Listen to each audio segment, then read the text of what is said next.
Hi everyone, today I will show you how to use UnitedHealthcare UCard at Walmart in 2025.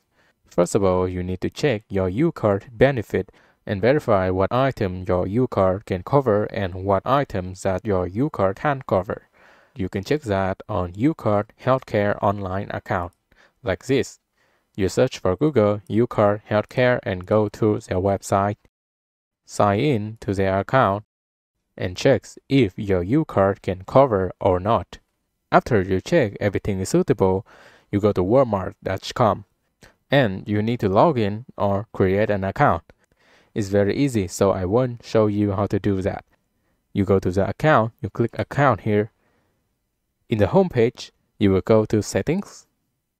In wallet, you have a lot of options here like credit, debit card, gift card, benefit transfer, or this one, benefit card.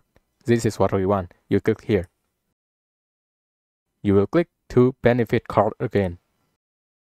Now it's very easy. You just need to enter the card number and click save card. Make sure that you enter the number correctly. After you finish, you can choose your card as payment method when you purchase something on Walmart. Before you finish, make sure to double check again if your card can cover the payment or not.